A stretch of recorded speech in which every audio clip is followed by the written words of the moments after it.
Alors, ensuite, eh bien, autre sujet, on va tout de suite passer à l'autre sujet qui est, l'alimentation low cost, dans lequel on enferme, bien entendu, les pauvres. Alors je me suis dit que l'alimentation, comme je vous ai dit au début, comme on est à la période des fêtes, que c'est aussi la période où les gens se sentent, solidaires, et cetera. Eh bien, c'est un petit peu le moment de d'y réfléchir. Alors l'alimentation low cost est un piège dans lequel on a enfermé les personnes en situation de pauvreté. C'est le titre d'un article du, Secours catholique, donc qui est sur un entretien avec Olivier De Schutter, qui est rapporteur spécial des Nations unies sur l'extrême pauvreté et spécialiste des questions d'alimentation. Alors moi, je dis tout de suite que moi je l'ai lu en me disant, «C'est quand même terrible». Alors lui, il est à l'O il est à, aux Nations unies, hein, donc forcément, ils sont dans cette espèce de langage policé, qui est aussi un langage que je retrouve beaucoup chez les gens de gauche, hein, aussi, hein, c'est ce langage où personne se mouille de rien, hein. Moi, j'avoue que ça m'agace un peu. Mais bon, Olivier De Schutter, il a au moins le mérite de dire des choses utiles et qui sont vraiment, qui sont intéressantes en soi. Alors il dit que l'aide et les produits alimentaires discount, se substituent trop souvent à des politiques sociales insuffisantes. Voilà, ça fait partie des phrases où je me dis: «Bon, c'est pas trop souvent, c'est uniquement». Les politiques sociales insuffisantes, c'est inexistante. Vous voyez? C'est ça qui parce que finalement, je me suis posé la question: «Est-ce qu'il existe vraiment une politique sociale alimentaire?»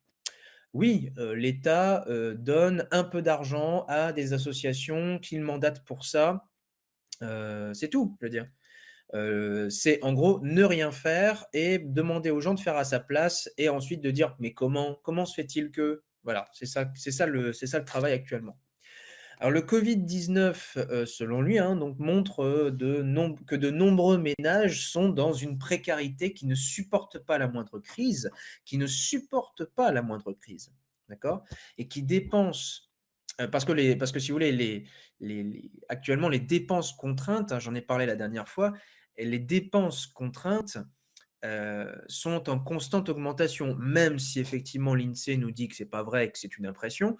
Ce qu'on appelle les dépenses contraintes, logement, santé, éducation, tout ce qui a trait à la mobilité, donc payer, son essence, son métro, ce que vous voulez, ça ne fait qu'augmenter. La part du budget actuel, c'est 27 dans les zones urbaines, 30 dans les zones périurbaines. Globalement, blablabla, c'est 30. À savoir également que, j'en ai parlé la dernière fois, il y a des choses dans le logement qui ne sont pas prises en compte, comme par exemple le prêt qu'on est obligé de faire pour les logements, et cetera. Donc c'est certainement plus. Le Secours catholique a réalisé une enquête auprès des personnes auxquelles l'association a attribué, des chèques services pendant la durée du confinement. 90 des personnes interrogées se trouvaient en insécurité alimentaire. 90 personnes interrogées se trouvaient en insécurité alimentaire. Un quart d'entre elles étaient en insécurité grave. Alors là, c'est aussi le problème. Alors il y a insécurité alimentaire et insécurité alimentaire grave. Voilà. Bon, moi j'ai tendance à dire que 90 c'est déjà grave. Voilà. 90 en insécurité alimentaire, c'est grave. 8 personnes sur 10, 80 donc, hein, se disaient préoccupés par l'effet de leur alimentation sur leur santé. Et ils ont certainement raison. Hem, alors, Olivier De Schutter, ce qu'il nous dit, c'est: «Au même titre que l'aide alimentaire, l'alimentation discount est devenue un véritable substitut à des politiques sociales plus généreuses, à la place d'un revenu, minimum adéquat, d'aide sociale suffisante, d'allocations familiales plus importantes. On fournit une alimentation à bas prix. Or, ce n'est pas une solution, car celle-ci rend les gens malades. Tous les indicateurs le montrent, c'est au sein des populations précarisées que les impacts de l'alimentation sur la santé sont plus forts. C'est en gros, je pense, la conclusion qu'on a tous tirée du coronavirus. Globalement, ils en ont rien à cirer. Et c'est valable pour l'alimentation comme pour tout le reste. Je fais une petite parenthèse, j'ai regardé les annonces de Jean Castex sur, le coronavirus. Qu'est-ce qu'il f et je suis allé comparer ça avec ce qui se dit dans les entreprises actuellement. Est-ce que vous savez de quoi ils ont peur actuellement dans les entreprises? C'est que le travail s'arrête parce que trop de personnes seraient infectées et que, du coup, ils doivent s'isoler et donc faire des arrêts de travail. C'est de ça dont ils ont peur et c'est la raison pour laquelle il y a des mesures qui sont prises. C'est la raison pour laquelle ils réduisent, la vaccination, à 3 mois, enfin la vaccination obligatoire 3 mois après la dernière injection. C'est la raison pour laquelle vous avez à la fois des petites mesures et des mesures assez, chiantes, autoritaires, voire même, qui vont à la va-vite. Parce que, sur, les 3 mois entre les 2 injections, de toute façon, les gens ne pourront pas se faire vacciner en 3 mois, hein. Il faut le temps qu'ils prennent le rendez-vous et cetera. Donc c'est de la précipitation encore une fois, heu et là, dans le cadre de l'alimentation, c'est pareil. Ils font le minimum. Alors, ils organisent leur incapacité, puis ils font le minimum qui est, donné. Alors, ils font pas ça l'été, ils font ça l'hiver, ils donnent un peu, pas beaucoup, est-ce que c'est suffisant pour manger? Je sais pas. Moi, j'en appelle à toutes les personnes qui sont, à l'aide alimentaire. Je sais que c'est compliqué et que, vous n'avez pas envie, comment dire? De vous afficher et je vous demande pas ça non plus. Mais de façon anonyme, secrète, vous pouvez faire des vidéos de votre parcours. Moi, ça m'intéresserait de savoir. Vous pouvez enregistrer des vidéos, des audios, de ce que vous voulez. Quand vous êtes face à, des gens qui, à l'assistante sociale de la mairie, quand vous êtes face à la CAF, quand vous êtes face à, heu la banque alimentaire et cetera. Qu'est-ce qu'ils vous disent? Comment ils vous parlent? C'est quoi votre parcours? C'est quoi, une épicerie? C'est quoi l'intérieur d'une épicerie alimentaire? C'est quoi? On aurait besoin que vous nous montriez tout ça. Parce qu'avant de faire de la solidarité, bizarrement, c'est déjà ça. Savoir quelle est votre réalité, qu'est-ce que vous êtes en train de vivre? Aujourd'hui, il y a 10 de la population qui est, à l'aide alimentaire. Il faut savoir que parmi ces gens-là, c'est pas simplement une solution, une simple solution d'urgence. C'est un mode d'approvisionnement principal. C'est ça qu'il faut se dire. Alors, donc Olivier Duchuter, il va dire, bah, les mesures qui consistent à donner un repas à 1 € dans les restaurants universitaires. C'était alors il appelle ça souhaitable. Il dit: «Ah bah, c'était souhaitable à court terme, mais c'est insuffisant» et le fait qu'on s'en satisfasse et c'est ça que j'ai trouvé intéressant, c'est le fait qu'on s'en satisfasse et qu'on soit dans cette espèce de bien-pensance des petits pas, de bien-pensance, des colibris et bien, ça fait que les pouvoirs publics ont le choix de ne pas, chercher de solutions plus globales et de long terme. Moi, j'étais quand même halluciné. Je me suis dit, quand même les gilets jaunes à l'époque, ils disaient quoi? Première revendication, plus de SDF dans les rues. Ça, c'est des gens bien. Ça, c'est des gens bien. Ça, c'est des gens première revendication, c'est pas penser ils pensent pas à leur gueule. Ils se disent, «D'abord, moi, ça me dérange qu'il y ait des SDF dans la rue, qu'il y en ait même un seul». Alors en plus, je tiens à rajouter que c'est, la proposition de faire un repas à 1 € dans les restaurants scolaires, c'est le plan France Relance. Donc en gros, après une pandémie mondiale qui a été qui a mis le monde et la France pratiquement au bord de l'explosion, après ça, ils te proposent 1 € dans les cantines universitaires. Est-ce qu'on doit, trouver ça cool? Est-ce qu'on doit trouver ça normal? Est-ce qu'on doit trouver ça enfin, on devrait trouver ça juste normal. Est-ce qu'on devrait trouver ça, suffisant? Hem, Et moi, encore une fois, je fais juste une petite parenthèse sur les colibris.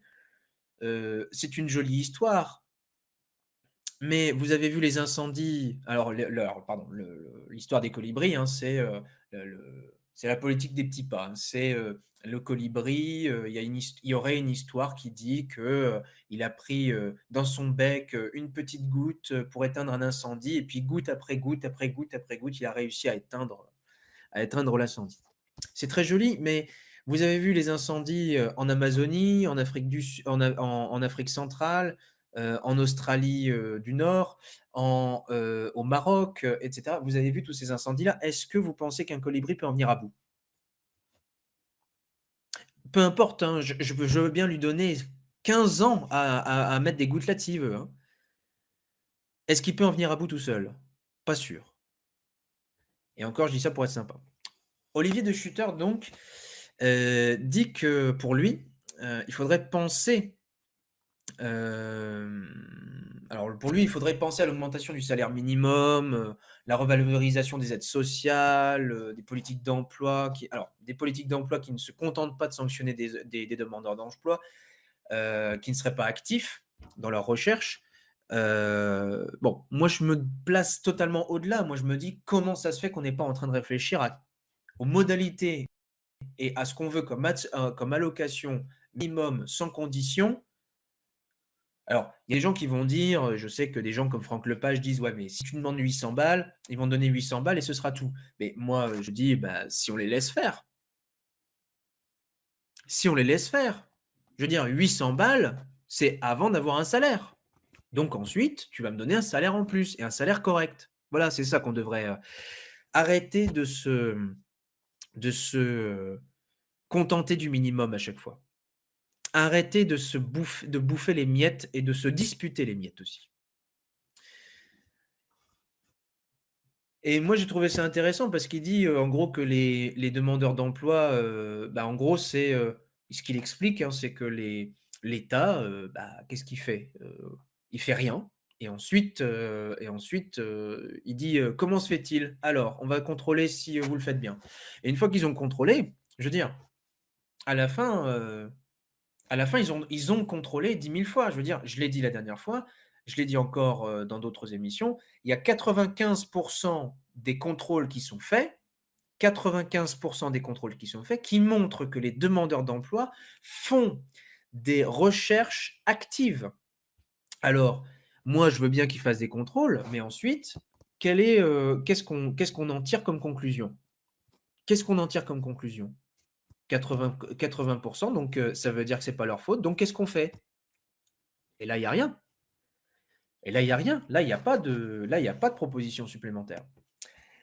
Alors une autre chose que nous dit ouh là, hop. Une autre chose que nous dit, Olivier de Schutter, il dit: «On a longtemps pensé que les ressources seraient mieux utilisées en ciblant l'aide vers les en pauvreté, afin d'éviter que d'autres, moins dans le besoin, en profitent à leur détriment. On se rend compte aujourd'hui que ces dispositifs réservés aux personnes en précarité génèrent un sentiment de stigmatisation, de honte, qui explique que beaucoup d'entre elles n'y recourent que lorsqu'elles sont au pied du mur ou préfèrent s'en abstenir malgré leurs graves difficultés.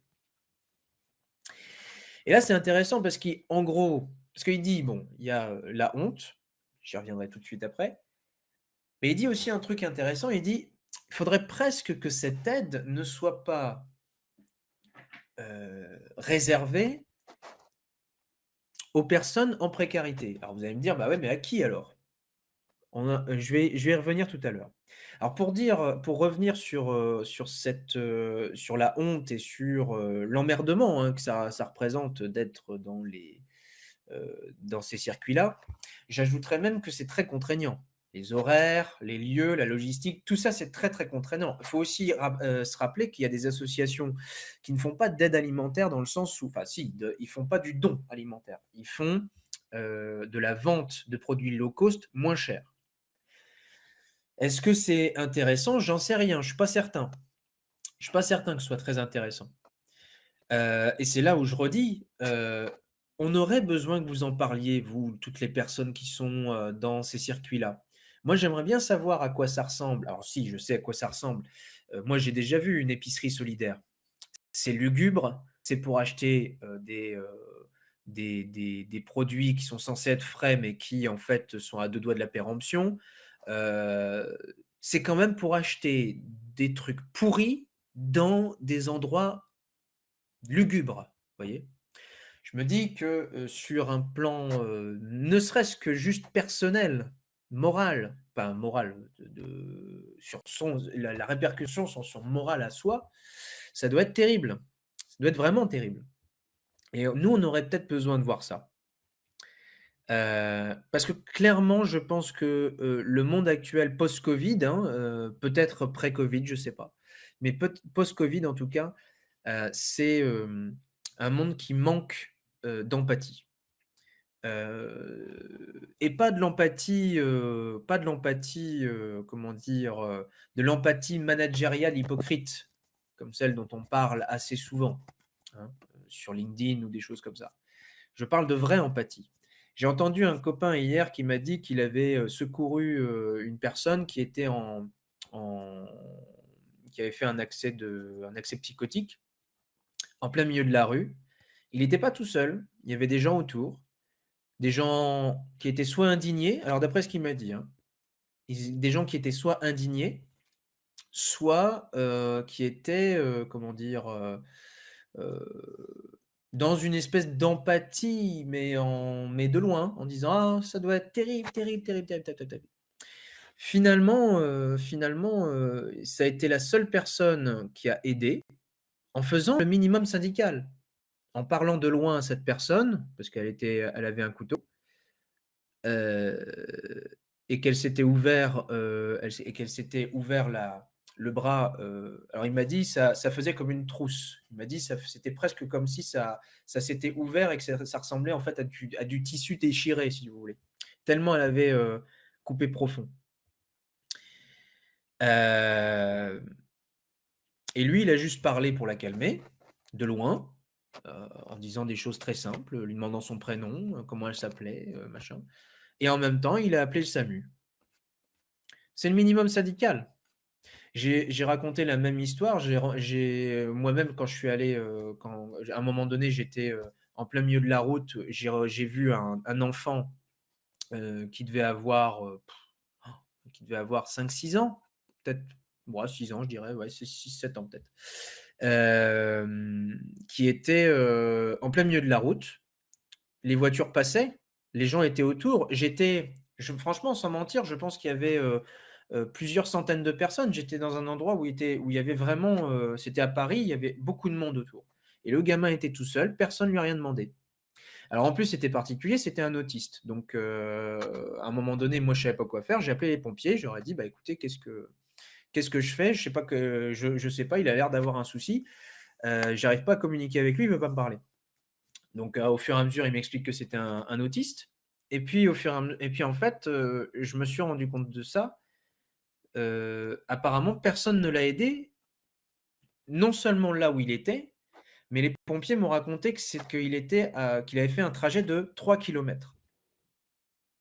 En 3 kilomètres, alors sachant que attention, hein, c'était un enfant autiste qui allait pas vite. Donc déjà, c'est un enfant et en plus, bon, bah, il s'arrêtait, j'imagine qu'il a dû s'asseoir un peu, et cetera. Vous voyez? Personne ne s'est inquiété. Personne, personne, et si vous voulez, alors ça, c'était avant le covid, hein, et mon ami, c'était là. Donc vous voyez, il y a quand même un truc. J'imagine que dans toutes les personnes qui étaient autour de moi, dans mon exemple ou ou les gens qui étaient, autour de mon ami, dans le sien, il devait y avoir des gens de gauche, peut-être, hein, des gens qui votent PS, peut-être. Voilà, bon, je sais que le PS, on est un petit peu énervé contre eux, mais heu, quand même, on ne peut pas dire que, voilà, il paraît qu'ils ont une fibre sociale. Peut-être même des gens qui sont dans la France insoumise ou machin, hein, je sais pas. Personne ne vient l'aider. Personne ne vient aider et faire le minimum syndical. Donc là, je pense qu'il est temps de reprendre les bonnes habitudes, de comprendre ce que les gens sont en train de vivre et de, faire, je sais pas, de se remettre au courant les uns les autres, et de réfléchir comme des vrais gens de gauche qui veulent résoudre des problèmes. Alors la réponse de Olivier De Schutter, alors il propose plusieurs choses. Il dit le problème, c'est de démocratiser le bio et local sans que ça passe par les grands distributeurs pour éviter le greenwashing. Alors, c'est parce qu'il explique que voilà, le bio et le local, c'est ça qui serait intéressant de mettre en avant. Il dit que malheureusement, bah, les initiatives alternatives comme ça, c'est très intéressant, mais ce n'est pas accessible sur le plan tarifaire aux ménages précaires. Donc, il dit bah, peut-être qu'il faudrait différencier le tarif en fonction du revenu. Ce qui n'est pas forcément une mauvaise idée, qui est une idée qui pourrait germer, bah, qu'il faudrait peut-être rediscuter. Parce que bon, moi, je ne suis pas forcément d'accord, mais ce n'est pas une mauvaise idée. Là, il explique aussi que bah, il faut rémunérer les producteurs et les productrices au juste prix pour leur travail, et que le problème numéro un, c'est quand même la concurrence qui est alors la concurrence. Alors moi, c'est toujours le problème que j'ai sur la question de la concurrence, parce que finalement, la concurrence, c'est avant tout un monopole. Hein. Finalement, les grands supermarchés, c'est pas seulement que si seulement il y avait de la vraie concurrence, vous voyez. Là, c'est pas de la concurrence, c'est des gens qui sont beaucoup trop gros, qui sont capables d'écraser des petits. C'est pas pareil. Et c'est d'ailleurs aussi une revendication qu'avaient les Gilets jaunes. Problème de concurrence, il faut que les gros payent gros, c'est ça qu'ils avaient écrit, et les petits payent petits. Voilà, c'est ça qui se passe. Et je dirais qu'il faudrait peut-être encore aller plus loin. Bon. Olivier De Schutter, lui, dit encore qu'il faut que les politiques commerciales soient alignées sur les objectifs du pays. Donc, par exemple, il parle des enfin, j'imagine, hein, parce qu'il est pas. Là aussi, hein, c'est des phrases qui font. On est censé les comprendre en filigrane. À un moment donné, ça serait bien de savoir. J'imagine qu'il parle des traités de libre-échange, parce que il dit notamment qu'il faudrait arrêter d'acheter des produits à des pays qui ne respectent pas les normes françaises. Ce qui forcera ces pays à repenser leur modèle de production alimentaire. Alors ça, rien n'est moins sûr, puisque bon, si la France n'achète plus à ces pays-là, je ne sais pas si ils n'iront pas juste vendre ailleurs. Vous voyez, c'est pas très difficile. Par contre, donc, dans les traités de libre-échange, si vous voulez, il y a une loi qui, si je ne m'abuse, c'est la règle des équivalences, si je ne m'abuse, hein, ça s'appelle comme ça. C'est le fait que si les normes sont, si votre produit est aux normes dans le pays qui vend, alors il est considéré comme étant aux normes du pays qui achète. Donc ce qui fait que, c'est pour ça qu'on parlait, par exemple, vous en avez peut-être entendu parler, on parlait du traité de libre-échange avec le Canada, parce qu'au Canada, ils font des poulets aux hormones, et ça signifierait donc qu'un poulet fait aux hormones serait potentiellement vendable uniquement dans le cadre d'un traité avec le Canada, en France, alors qu'en France, c'est interdit de faire des poulets aux hormones. Voilà, vous voyez. Alors moi, j'ai peut-être une idée intéressante. Et si, l'alimentation faisait partie de la sécurité sociale? Ça répond d'ailleurs à ce qu'il dit Olivier De Schutter sur la sur le quand c'est dédié uniquement à des personnes en précarité, il y a une honte, vous voyez, qui se fait. Moi, je me dis peut-être que si ça faisait partie de la sécurité sociale, après tout, c'est de première nécessité, on pourrait considérer qu'on est tous OK pour cotiser pour ça. En tout cas, moi, je le suis. Je serais prêt à cotiser pour ça. Et en donner un chouïa moins à Balkany, un chouïa moins à Sarkozy, et investir cet argent pour du long terme, c'est-à-dire nourrir les gens. Alors, par exemple, moi, je me suis dit qu'on pourrait imaginer que l'État donne un panier repas par semaine au foyer, Alors avec des normes drastiques, hein, vous voyez? C'est ça l'intérêt aussi, hein, c'est que l'État serait obligé de respecter des normes très très drastiques, comme pour les logements sociaux, par exemple. Hem, des normes bio, par exemple, des normes locales, par exemple, hein. Alors, je vous donne juste un exemple avec, une entreprise que je connais qui s'appelle Bleu Blanc Ruche. C'est l'entreprise d'Arnaud Montebourg. Je fais absolument pas de prosélytisme pour Arnaud Montebourg, mais j'ai trouvé que quand même leurs critères étaient intéressants. Donc ils vendent du bio et du non bio et ils disent: «Ceux qui sont, c'est des apiculteurs qui sont dans un rayon, de 3 kilomètres safe» entre guillemets. Ça veut dire qu'il y a personne qui utilise des pesticides autour d'eux dans un rayon de 3 kilomètres. C'est pas mal déjà. Bon critère, bonne norme, vous voyez? Et ça, malheureusement, il y a certaines entreprises comme Bleu Blanc Rouge qui le font. Combien le font? Vous voyez? Et là, pour le coup, ça évite le greenwashing, vous voyez? Là, on n'est pas du tout sur un produit non bio qui est vendu pour du bio. C'est du vrai bio, vous voyez? Alors on pourrait faire 5 kilomètres, 10 kilomètres si on veut, mais en tout cas, l'idée est intéressante. On pourrait aussi considérer que ça serait fait par des fonctionnaires spécialisés, dans des banques alimentaires de quartier, donc il y aurait un découpage, par exemple, par quartier.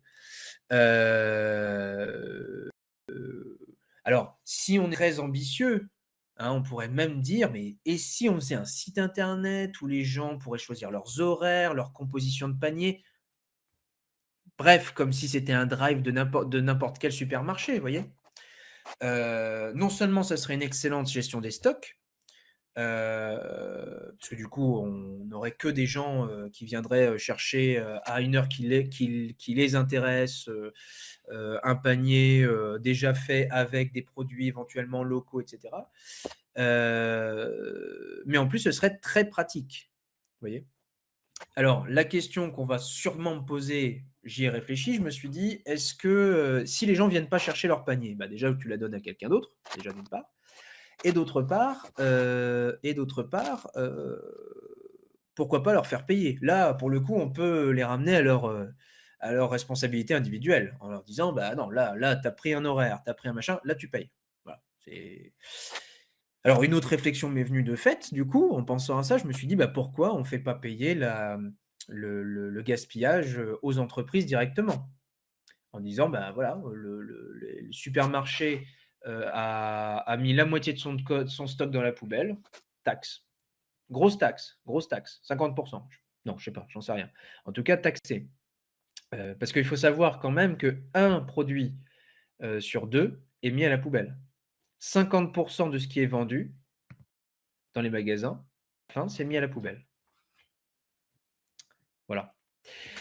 Alors je vais même, alors j'avais pas prévu de faire ça, mais, j'avais lu juste avant le ad hominem, j'avais lu en fait un article que je vais vous partager quand même, ce sera le troisième sujet, mais un sujet bonus. Pour vous expliquer à quel point ils en ont rien à cirer de votre santé et ils en ont rien à cirer de ce que vous bouffez. Vous prenez du Doliprane, vous prenez de l'Efferalgan, vous prenez du Spasfon, de l'amoxicilline, eh bien, il y a des, choses cancérogènes interdites dans l'alimentation qui sont présentes à l'intérieur. Alors, qu'est-ce que c'est? Ça s'appelle du dioxyde de titane. Alors vous savez à quoi ça sert? Ça sert à faire briller et à blanchir les médicaments. Alors moi, je sais même pas pourquoi ils font ça. Je suis pas certain que qui que ce soit regarde la blancheur et la brillance du médicament. Je suis pas certain. De toute façon, le médecin vous prescrit un truc, vous le prenez, point, vous y pensez même pas, je crois, hein. Et dans 800 médicaments qui sont les plus consommés par les Français, 800 médicaments les plus consommés par les Français, ici, là, vous avez du dioxyde de titane qui est cancérigène. Alors pourquoi? Parce qu'en fait, ça a été ça a été interdit par une loi, qui concernait, l'alimentation, mais, ça n'a pas été interdit dans une loi qui concernerait le ministère de la santé, si vous voulez. Donc c'est ça qui est, c'est pour ça qu'ils sont encore autorisés et que, je veux dire, les pharmaciens, enfin pardon, pas les pharmaciens, l'industrie pharmaceutique, ne se prive pas de mettre. Ils pourraient, alors oui, s'ils respectaient, Ce qu'on disait, ils pourraient, comme bleu, blanc, rouge, choisir des critères qui ne sont pas des critères obligatoires, mais des critères qui sont leur propre choix. Non, non, non, non, non, non, non, non, non, non, non, non. Ils en ont rien à cirer. Rien à cirer. C'est également présent dans les dentifrices. Voilà. Mais j'espère que vous aurez un bon appétit avec ça.